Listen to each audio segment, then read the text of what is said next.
A surprising announcement moments ago. Afghanistan says it will sign an agreement that allows 10,000 U.S. troops to stay in that country beyond the deadline the White House had wanted, which is the end of this year. Senior White House advisor John Podesta, traveling, says the deal will be signed tomorrow in Kabul. There is a new leader in Afghanistan, yet another attempt by an American-influenced regime to create some level of peace in a country where there has never historically been anything of the kind.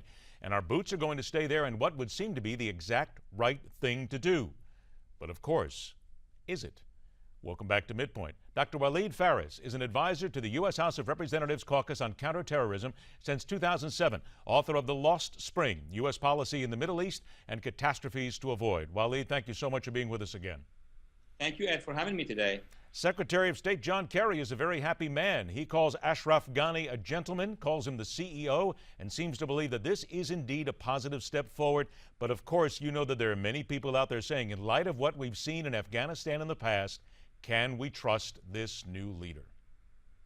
Well, it's not just this new leader, Ed. It's also the entire bureaucracy, which has been known for many years now under Karzai, and he's just an extension of Karzai, of being very corrupt. So you were mentioning about the money. Good luck with that, because we have been investing billions of dollars in Afghanistan, and the results in terms of civil society, yes, they have roads, they have buildings, but civil society and capacity to stop the Taliban, the results are very low. So I'm very skeptical, but I will give it a chance, providing that the U.S. policy here will change with regard to the Taliban and how to fight the jihadists. That's what counts. Is it fair to say that Ashraf Ghani and others, and you mentioned the corrupt government there, it certainly is in many ways, we have the history of that, that they're not really interested in the troops are nice, sure, the security's wonderful, but as long as that American tap keeps flowing and the money comes into Afghanistan, we'll give you just about anything you want? That is one perspective of what is a fact. What they are interested in is their government in Kabul. That Kabul will not fall, and probably 10,000 soldiers, U.S. military, will protect Kabul, will protect the regime or the government not falling. But then the Taliban are moving. I mean, with many divisions, with 30, 40, 60,000, we have not stopped terrorism. We stopped the return of the Taliban. So the equation, Ed, is this.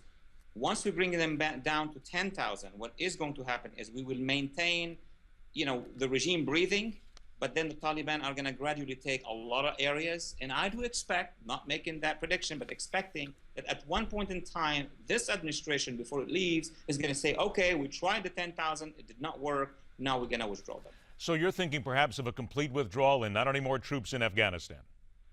Oh, definitely. I mean, the philosophy, the doctrine of this administration has always been, we want to pull them out completely. But it seems to me that what happened in Iraq and in Syria, and add to it, add something else. We have freed 5 top generals of the Taliban.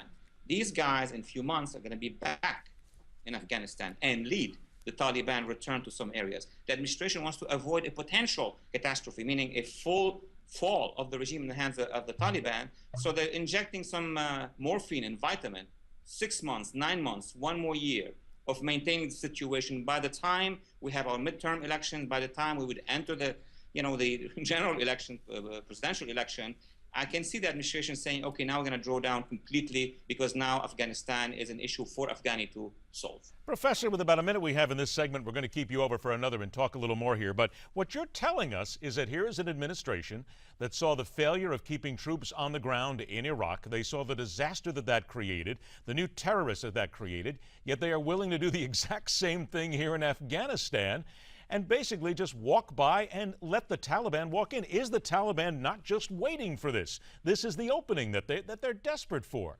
They'll laugh at this when they see it. Ed, this was Plan A. This has always been Plan A, meaning by the end of 2014, as it was promised, as the president promised for Iraq, he wanted to withdraw everybody, all our military forces from Afghanistan, and also say we have negotiated with them, that it did not work, but something has changed. He saw that we have to fight ISIS. It would be awkward that we're going to send forces or strikes to Iraq and Syria, and we are completely withdrawing from Afghanistan. And if we do it in the next few months, we're going to have a tidal wave of Taliban. So I think to save the political situation, we have midterm elections now and potentially preparing for the presidential. This was a very smart way of doing it. We're gonna, draw down. We keep 10,000. We announce to the public. You just mentioned in your intro that Secretary Kerry is going to be very happy. I achieved a treaty. I have an agreement. But yeah, you could change it in 1 year. All right, stay where you're at right here. Short break. We return with Professor Walid Phares and deal with the cost of war against ISIS and how that cash needs to be properly doled out. And later in the show, the search for a killer may have turned up one that has been dealing in his crimes for much longer than anyone could have first imagined. Stay with us. We're back right here on Midpoint, where every day we question everything.